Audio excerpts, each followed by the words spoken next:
thank you guys for coming out to Tyson's graduation celebration. I'm trying to. Can you speak up a little bit? You gonna cry? No, I'm gonna try not to.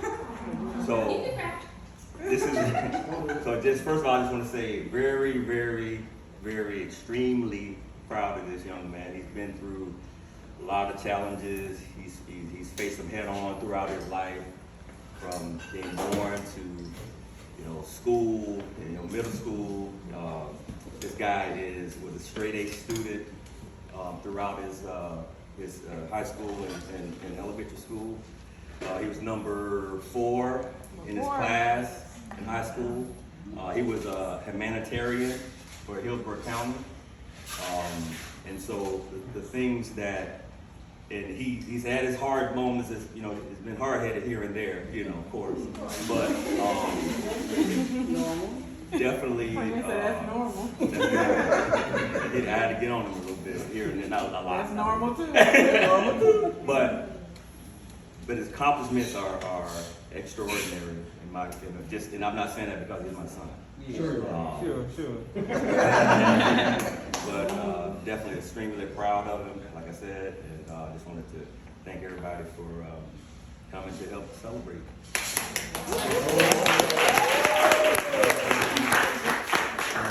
I could probably be here for like a couple minutes. That's fine. That's your time. It's your time, baby. Your day. It's your day. It's your day. I guess like first thing, like just thank y'all, like you said, thank you for coming. It's very like overwhelming to see like all the people that kind of supported me over the years and the people that I met, throughout college right here and stuff like that. And again, just thank you. I guess as far as like emotions, so first one is relief because like I'm done with school. Like seriously. Amen. I'm very grateful. Very grateful for all the like moments that I had with each and every one of you. And like this morning, for example, like I was very emotional, and it was her fault. It was Auntie Tony's fault because it was a text. It was a text that you sent with. So she sent me a text of. So I was in high school, my high school graduation, and I was holding Chloe, and then I had a picture she sent that was from my graduation right now with Chloe next to me. And it was just like, dang, it's like. She said, "Oh, she's watching you. Whatever you said in the text, she's watching you. Like, thank you for setting an example." And that made me like realize like, damn, like I'm really like impacting people. And sometimes you don't really realize that, So thank you for that. But I guess like friends. So my line brothers are here. Y'all know what it is. Like I talk about everything with y'all. Especially like I remember 2020 was kind of difficult for me, but y'all got on the phone with me, and y'all just listened to me like vent, and like y'all dropped everything y'all had going on, and just like let me talk. The moments like that, my girlfriend like I'll be stressing, but then like she'll send me like a letter or like a text like, hey, keep going. Like that means a lot to me. Stuff like that. I'm trying to cry, but. Like my aunts, like let me, stay the night at my cousin's house. Like I grew up an only child, so like my cousins basically became my brothers at this point, stuff like that. And like specifically like Auntie Tony, I remember my freshman year, I think before my first internship, you invited me to like speak in front of people. That was my first time like actually doing that. I was very nervous, but it's like now it's like I'm here and I'm like more comfortable because of that, stuff like that. And just the growth from freshman year to now, like I was very shy, and now I'm more confident in myself and like able to speak in front of people and stuff like that. And it's just crazy, like it's just crazy to even like be in this moment, and I'm just trying to like just soak it up, while I can, and just be grateful for this moment. So thank y'all for coming, and I really appreciate y'all a lot, for real.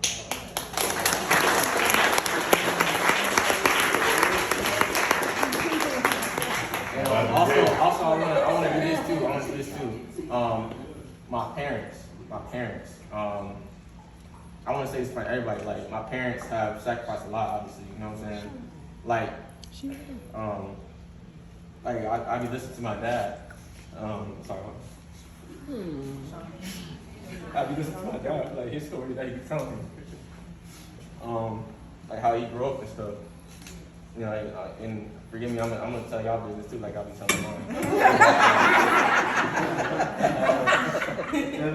like y'all grew up with like a few pairs of pants. You were telling me you used to sell like tomatoes, and it's like to see the growth. You know what I'm saying? Like I'm proud. Like you say, you're proud of me. I'm proud of y'all. Real talk. I'm proud of y'all. Cause look at the house. Like y'all. You know what I'm saying? So like real talk. You know, my mom. Forgive me if I'm telling a story wrong. My mom, like, she took a little extra time to finish college because she was pregnant with me. And it's like, I don't have any excuses. You know what I'm saying? Like, if she can do it, then I can do it. And like, I think about that all the time. And I remember I was gonna switch my major because of that hard class. And you told me you regardless of what decision I made, you're gonna love me regardless. But it's like, stick with it. And that meant a lot too, because I was really about to switch my major. Like it was that bad. I was really about to switch my major. Like, and it was like right after the pandemic and stuff.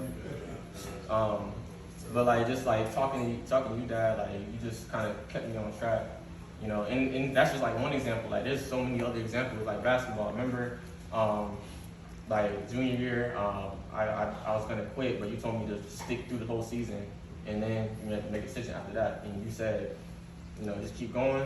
Just like that's one of the things that really stuck with me. So like, just finish things that you start. And it's just crazy. I can go on and on, honestly, but it's just crazy. Another story, one more story. I remember, so before I started college, I was like, Dad, I don't know how I'm gonna do this. I remember. I don't know if you remember this. I was like, I don't know how I'm gonna do this, but it's like, I did it. You know what I'm saying? It's like I'm here, and it's because of like each and every one of you, like that impacted me in a special way. So I appreciate y'all again for that.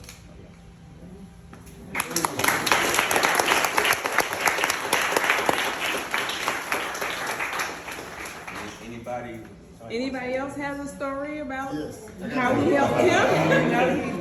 About Tyson. The thing about my nephew, I ride dirt bikes for a living. I ride It's a dirt bike that I had bought for my kids. So I wanted a daredevil. Had no daredevils in my family, except for me. This guy, I ride him, I'm trying to catwalk and go down there and go fast. He's like, go faster, go faster.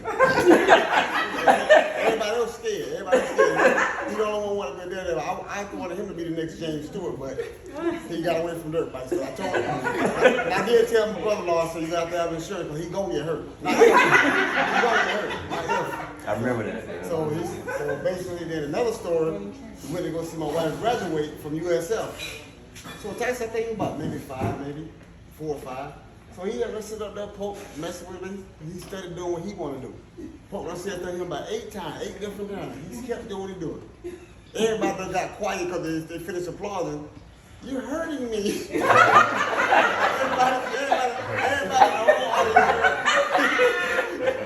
he done got mad at him and pissed him, I guess. I was like, oh man, Everybody know about all about we be pissing kids.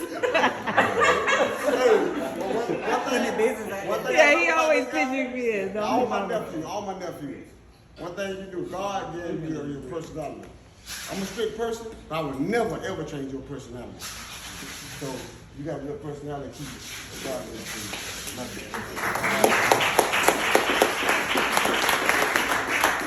Anyone else? Auntie Keisha, I know you got stories. Cousin Keisha, but it's really your auntie. You know how we do. Yeah. I can say this young man knew at an early age what he wanted. I can remember when they first came to live with me when he was a baby, and I was like, oh my God, what are we gonna do with a baby in this house? And I remember as soon as he warmed my heart so much. I remember when I walked in the door, from the time I opened the door all the way to my sliding glass door, Tyson had pots, pans, utensils. He had everything scattered all over everywhere. And you couldn't be mad because you look up and you saw those beautiful eyes and that big, beautiful smile that he still has right now. And he would just be beating and playing music and having him a great old time. And I can remember one night, Floyd was gone out of town and it was me and Sean. and we were there. And Sean and I, we were so sleepy. We were both having to go to work. So we would both like take turns with Tyson at night. And I was like, man, I wish Floyd was here, you know, 'cause he could get him to go to sleep. Because we were so sleepy. So I had Tyson. I'm like, okay, I got him. Tyson gonna go to bed. I'm like, oh, Sean, I got him. So they had a playpen. I gave them the master bedroom, and I slept in the guest bedroom. So he had a playpen to sleep in. So I gave him to Sean, and the next thing I know, Sean was like, that boy ain't sleep. Come here, look at Tyson. And like in the dark, I can see him standing up, smiling, you know, and we are like, you need to go to bed. And I was like, you couldn't get mad. He was just smiling. And I said, oh my God, what are we gonna do with this boy? And another story, it was Floyd and I, Sean, we were in the living room, and Floyd was ironing. And I said, Sean was like, I'm gonna go take a bath. And I was like, she said, Floyd, watch Tyson till I get out of the shower. Well, Tyson, like he always do, he was mysterious and going and doing things. Tyson fell, hit his head, and had the biggest hickey on his head. And I said, oh my God, what we gonna do? I said, because Sean said to watch Tyson, watch he get a bath. And I said, I don't know how you gonna explain this one. I said, but he had the biggest hickey that you could see on his head. Last story. My mom kept Tyson as well. And so I remember that he would go to my mom's house and he was so well behaved. He wouldn't touch anything. My mom's like, I'm not moving anything in this house. He's gonna learn not to touch my stuff. So Tyson would walk over and he'll put his hand behind his back and he would look at things. And I remember he kept coming home and I was like, what is he saying? So my mom would call my brother, my middle brother, Pip's name all the time. And she would say, Pip, Pip, Pip. So when he came home, I was like, what is Tyson saying? He wouldn't say mama. He wouldn't say daddy. He wouldn't say Keisha or anything. The name he called all the time was Pip. Pip, Pip, Pip, Pip. So those were some of the first words that we heard him say at my mom's house. But I am just truly amazed at how I've seen him transform from a little baby, and now he is a grown man. And I am so, so proud of you that I was a part of. I was a part of. Story. Mama, go ahead. I got one short story. No, we got time. We got time. That's what it's about. That's what it's in here. That's what it's about. We got time. You know I love my grandson, but I got one short story to tell you. One day, Floyd brought him to the house, so he had to sew on his pamper. Laid him down on the in my living room. You say Florida? It was Your son. Oh, but you, yeah, okay. Oh, she's doing it. I got you doing formal. Okay, I was like, wait a minute. Okay. I was like, you talking about that? He laid him down on the floor to change his pamper. And so he did all that. And then he said to his daddy, don't forget the ointment. And he was a kid. Like, how you a kid? Yeah. How you a kid? Don't forget the morning. How are you a kid? Like, seriously, he's a child, and like he was in diapers, and he knew the difference between I'm a child and we putting ointment on, like for real. So I have to give him a lot of, and I'm a water bag, so I'm gonna try to get through this the most best way I can. He has been. We've had a lot of conversations, especially through this college life.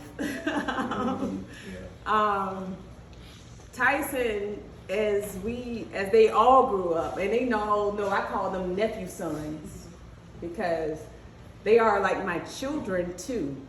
I didn't birth them, but they are like my children. Tyson has, I remember when he was a kid, he cried a lot, which nobody wanted to watch him because he cried so much. But for me, it never mattered to me because it was just, that's my nephew. But when he got older, he really started to just show he saw something different. Like Tyson had I'm gonna share it. Mm-hmm. So he called me while he was in college one day, and he talked about it, and he said to me that, you know, he was doubting himself because he was struggling with school and his confidence, and he brought up the whole, you brought me in front of the AKAs and I spoke in front of them and I didn't know what I was gonna do. And he talked about his medical condition with his eyes. And he said, I overcame that and I had to be who I was regardless of what anybody else thought, right?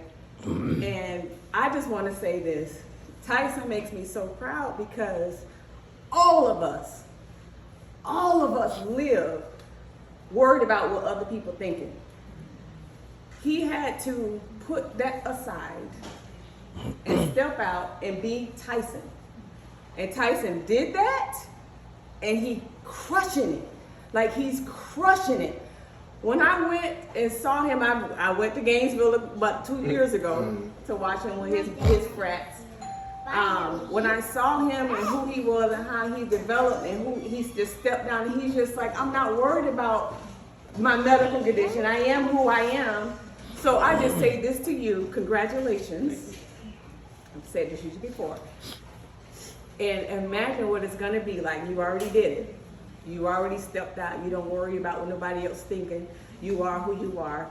You are genuine. You are Tyson Freeman. You Tyson Freeman. And imagine what it's gonna be like on the next level. You're not worried about what nobody else thinking. Look what you did. Look what you did. Boy, you a bad boy.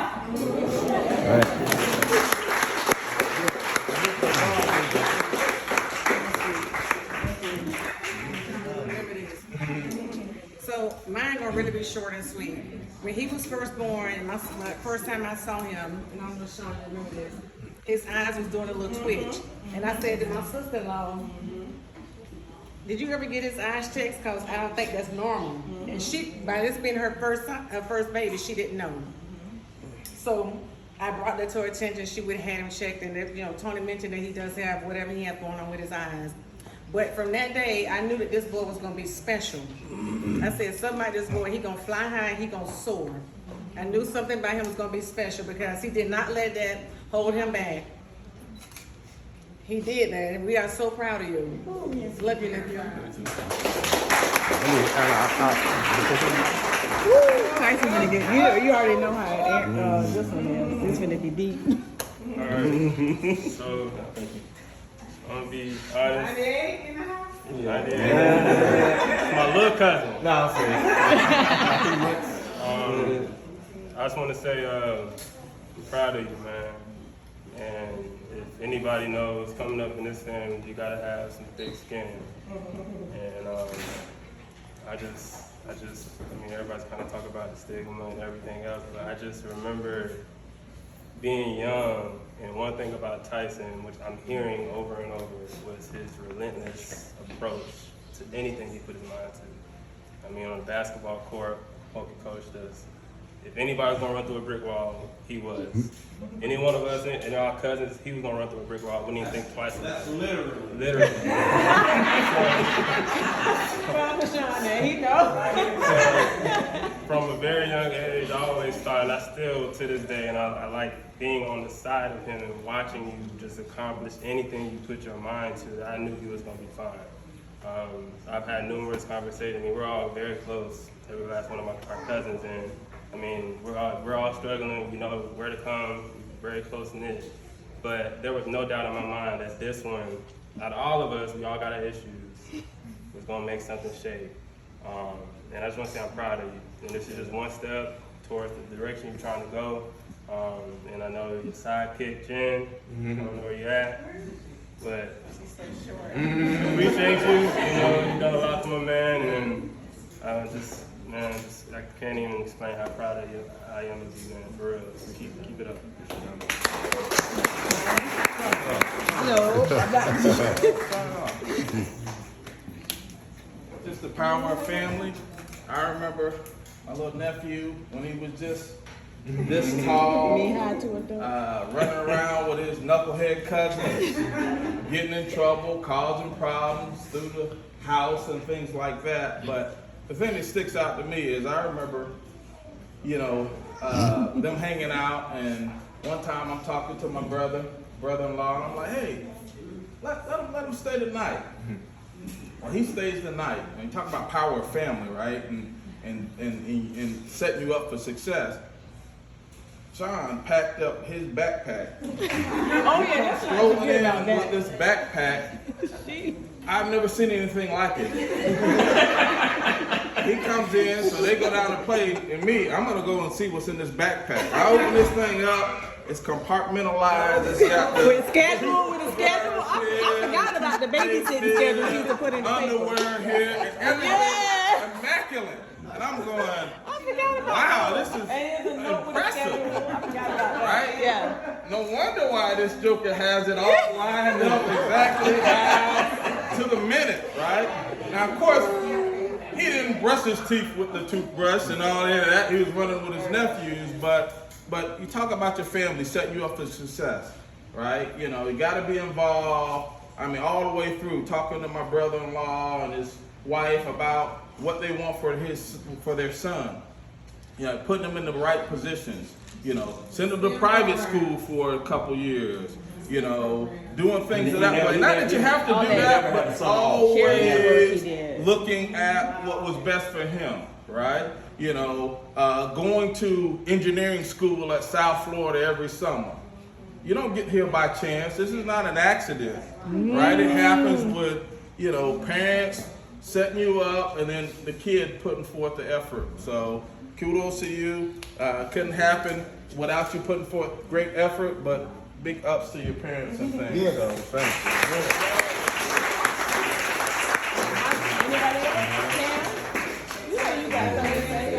Camera coming. Watch. Oh. Cam, come on up here. You there? Oh, okay.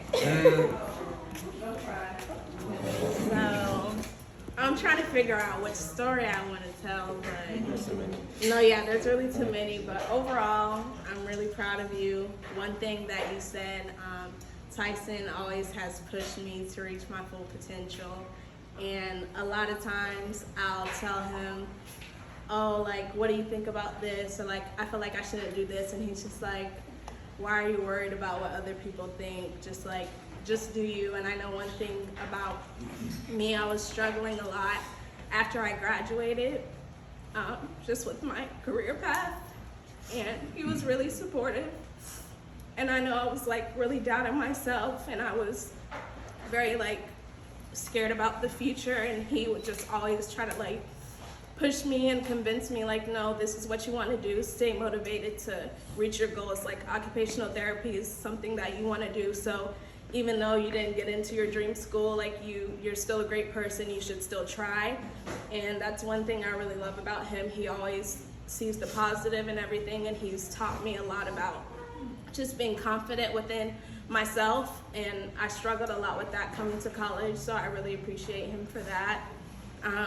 And I do want to say that he does give me a headache, but I try my best to be supportive of him and give him words of encouragement or just do nice things here and there when I know that he's been stressed out, like specifically the past month with interviewing and graduating and taking his exams and studying. I've just been trying to do the best I can to be there for him, like he's always been there for me. So I'm really proud of you, and I'll always be here for you, and you're gonna do great things, and everybody here supports you, and we're here for you, so congratulations.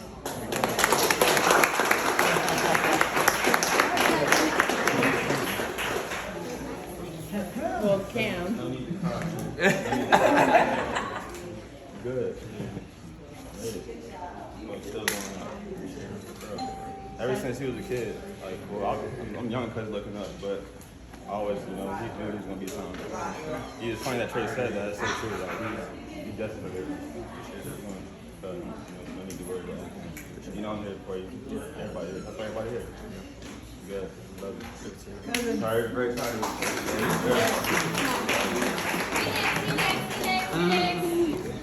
Hi, cousin. Hey. I just want to say that my son is 13, and when I tell him things that I hear through our family group text, I want to do that. I'm like, talk to your cousin. I wish I was a part of your conversations and you called me and you talked in school, but I'm here now. You still have your whole life. I would appreciate it. I love you. I remember going to Auntie Fanny's house and having Trey, which I always thought he looked like a little teddy bear, and Tyson, and y'all would sit in that leather chair and jump off of it, and I would be like, y'all mama gonna get y'all. I don't want to get in trouble because, again, I'm the only child, so I understood. Our parents be like, you know better, don't do that. Those things helped. They really did. I didn't just hear it from my family. I mean, I don't think I was bad. No, Erica, you was a good girl. I was never sneaky. I never knew stories of my cousins being sneaky, but I do remember, like I tell this every time, my cousins scared me with the monkey baby, and that was enough. Now, y'all probably got spanked and whooped, and I've never been whooped. But, you know, like I said, I have a 13-year-old and a 6-year-old, and when I talk about you daydream. That's amazing, and I want you to be proud of that, because it's not easy. It doesn't matter if you have all the money in the world, it's you as an individual, and I appreciate you pushing, because now they have an example, and I can tell them, go talk to your cousin, and you're going to be real with them. I know you are, so I appreciate it, cousin. As we sat here talking about, I wanted Sean to say something. I know she's not going to say much.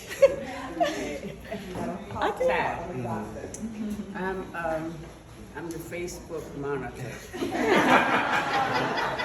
Say who you are, Auntie. Say who you are. Oh, I'm the Andrew Irving Love, the oldest of the Love family. And I've been knowing him since day one. In other words, so what I'm saying is, anything went across that Facebook, I knew about it. And if I disapproved, I made my comment. And their parent would always say, thanks, Auntie, so I know what I did was right. And I am so proud of you. Thank you.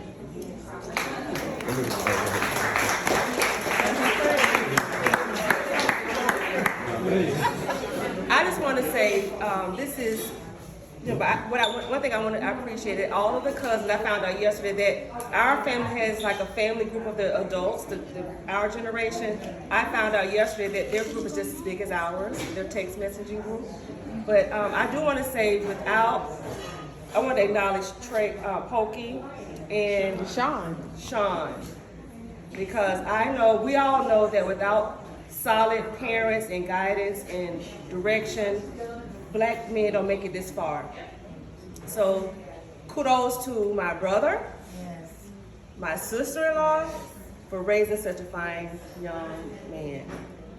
I know I've heard stories that my brother has told, like I know how we were raised.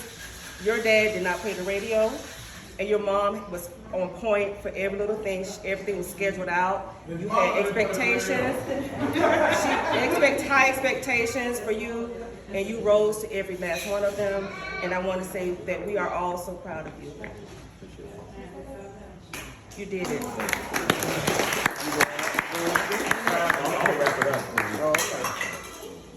Good thing you told me to wrap it up. But I was going to be closing. Anyway. Irving, I'm the friend more. Love family. You are my great nephew. There was no accident that you is Pokey's son. It is because of two people got together And I believe in 1930, how old are you, Irving? Irving said, don't bring me into it. Look how she ready. She said, 1805. She's the oldest of 12 kids. So I told you the 30s, didn't I get it? He close to, oh, okay. Because two people got together by the name of Mamie and Willie C. Uneducated. My daddy, your great-great-daddy, couldn't read or write. He was fortunate enough to raise his children and educated 12 kids. Now, 12 kids can do it. The failure number 5? I don't know what number Well, she graduated. She raised her 5 kids. Your father is one of her kids. He graduated. Made sure his kid exactly got a good education. Now, I'm just saying, if a man with no education could not read or write, in 2021, got a great grandson that graduated from college. And not only that he was fortunate enough, an uneducated man who could not read and write, also produced and built his own that's where the house. engineer come from. Uneducated man worked on the first Skyway Bridge with his own crew. Could not read and write. The Skyway Bridge that we driving over Yes. was modeled after as an engineer by heart. Yeah. An uneducated man that worked hard, long hours to make a way until he died. And if he can do it, and I was born in 55. If he can do it, I know you can do it. You can do something with your life and become a good provider. So that's all I wanted to say. So listen, wrap this up and then we'll bless the food. But the last thing I'm gonna say is, and I always used to tell Tyson as he was growing up, and everybody talked about all his things that he dealt with and his victories and all that. But I used to always tell this man, you can go to Jupiter. And so the reason I said that, because I knew that was probably almost impossible. So I didn't want no limits in his mind. Because he was, hey, Daddy, you can go to Jupiter, man. All right, so I need you to go to Jupiter.